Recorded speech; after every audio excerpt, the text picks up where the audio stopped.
Nanmadol é uma cidade incomum, construída sobre 100 ilhotas de rochas basálticas e em corais na costa sudeste de Pompeia, entre os anos 1200 e 1500 da nossa era. Essas ilhotas escondem os restos de palácios de pedra, templos, tumbas e residências, considerados uma verdadeira maravilha arqueológica.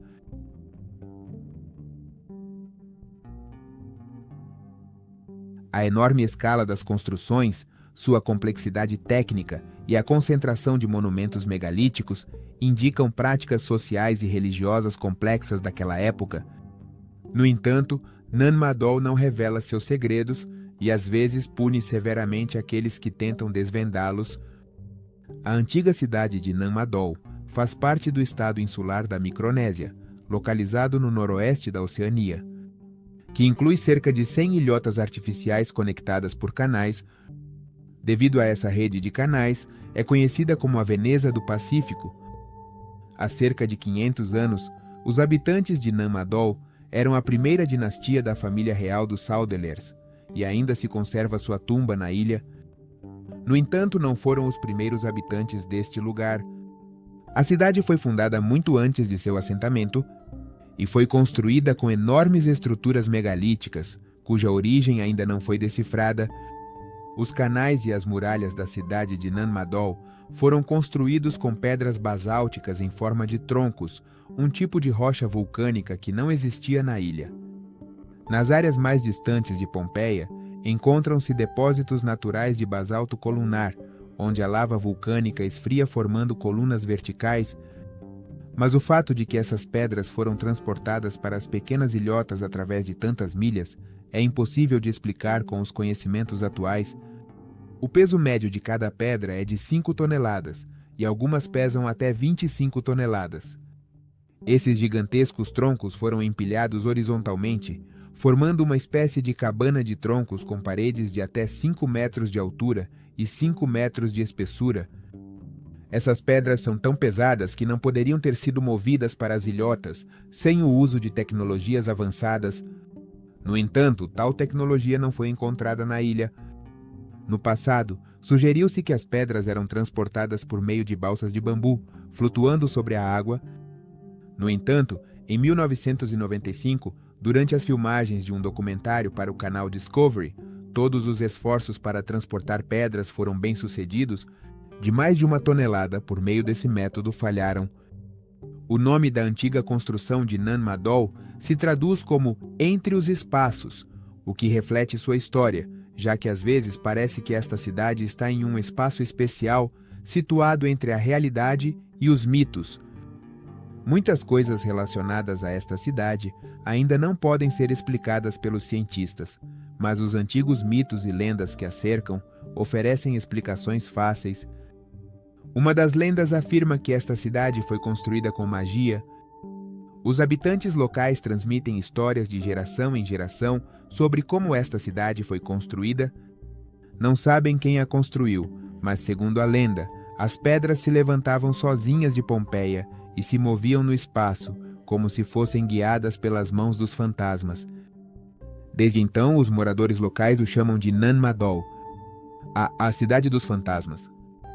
Afirmam que as ruínas desta antiga cidade, que um dia foi lar de uma civilização misteriosa, estão cheias de túneis subterrâneos inexplorados que conectam os ilhotas artificiais, e contém tumbas com os restos de gigantes e os espíritos de antigos reis mortos. Os aficionados ao mergulho dizem que os túneis passam por baixo do Recife e emergem nas cavernas próximas ao porto. Alguns até tiveram a sorte de encontrar a entrada para esses túneis, mas atualmente estão tão obstruídos que é impossível nadar através deles. No entanto, os investigadores afirmam que não existem provas da existência de túneis subterrâneos e que qualquer história relacionada a eles é simplesmente uma lenda. No entanto, não podemos esquecer que numerosos esforços para encontrar esses túneis ao longo do tempo enfrentaram a pandemia. Há diferentes obstáculos, que os locais chamam de a maldição de Nanmadol. O surpreendente é que não existem registros escritos sobre a história dessas ilhas, e a informação foi transmitida apenas por meio de relatos orais. A prática local de manter segredos é considerada sagrada, por isso, as autoridades das ilhas sempre protegeram a terra sagrada e os artefatos que nela se encontram. No século passado, até mesmo foi publicada uma proclamação especial que indicava que escavar na terra sagrada, pertencente aos antigos governantes com habilidades sobrenaturais, era considerado uma violação da lei. Portanto, os arqueólogos não puderam estudar esses lugares, e os habitantes locais apoiavam essa proibição, dizendo que mesmo que alguém a infringisse, essa pessoa inevitavelmente enfrentaria a maldição de Nan-Madol. No entanto, isso não impediu que a lei se tornasse um caso de violação, que os túmulos fossem saqueados e as joias roubadas. No início do século XX, quando a ilha estava sob controle alemão, o governador Victor Berg tentou abrir uma das tumbas. Ignorando a proibição, ele entrou na tumba selada na ilha e abriu o sarcófago de seu antigo governante. Lá, ele descobriu os restos ósseos de gigantes que mediam entre 2 e 3 metros de altura. Naquela noite, uma tempestade terrível se abateu sobre a ilha, com relâmpagos, trovões e ventos huracanados. O governador caiu em um estado delirante e na manhã seguinte morreu. Dizem que o médico, que foi chamado ao seu leito, não conseguiu ajudá-lo, e após sua morte, não foi possível determinar a causa. Os locais estavam convencidos de que isso era a maldição dos deuses. São bem conhecidas outras histórias de casos em que a maldição atuou. Pouco antes da Segunda Guerra Mundial, os japoneses controlavam a ilha e descobriram enormes caixões de platina. Debaixo d'água, eles foram trazidos à superfície e planejavam exportar o platino para o Japão, mas, de repente, 2 membros da missão desapareceram e nunca puderam ser encontrados. Os mistérios da cidade de Nan-Madol continuam fascinando os pesquisadores. Fazem-se muitas perguntas às quais ainda não se tem resposta. Por que construir uma cidade sobre recifes de corais, transportando enormes toras de pedra, ali, em vez de construí-la sobre terra firme? Qual era o objetivo da construção de Nan-Madol? E como conseguiam sobreviver os governantes que viviam lá, se na ilha não havia comida nem água? Existem diversas teorias sobre a origem desta misteriosa cidade e seu propósito. Uma delas sustenta que Nan-Madol, situado a meio caminho entre as ilhas Hawaii e as Filipinas, é o centro de origem de fortes tempestades e tufões que começam neste lugar, mas não afetam diretamente a ilha, o que o torna o lugar mais seguro do Pacífico. É possível que os antigos construtores conhecessem essa característica e utilizassem este lugar seguro para enterrar seus ancestrais sagrados. Entre os muitos mistérios desta cidade enigmática estão relatos de ossos gigantes encontrados lá. Até hoje, de vez em quando, as pessoas se deparam com enormes ossos na selva que rodeia este lugar.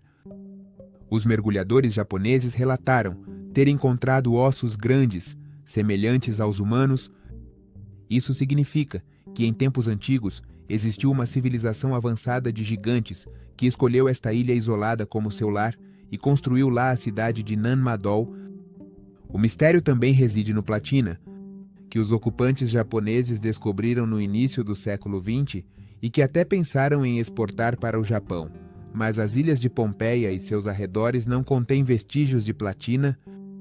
Os enigmas de Nan-Madol talvez nunca sejam resolvidos, mas sabe-se que alguém fez um esforço monumental para mover centenas de toneladas métricas de pedra pela ilha, para criar uma cidade grandiosa em um lugar tão remoto, localizado tanto na superfície quanto, talvez, debaixo d'água, e até hoje, os habitantes locais dirão que há uma razão pela qual esta ilhota continua desabitada, e é considerada uma das maravilhas mais subestimadas do mundo.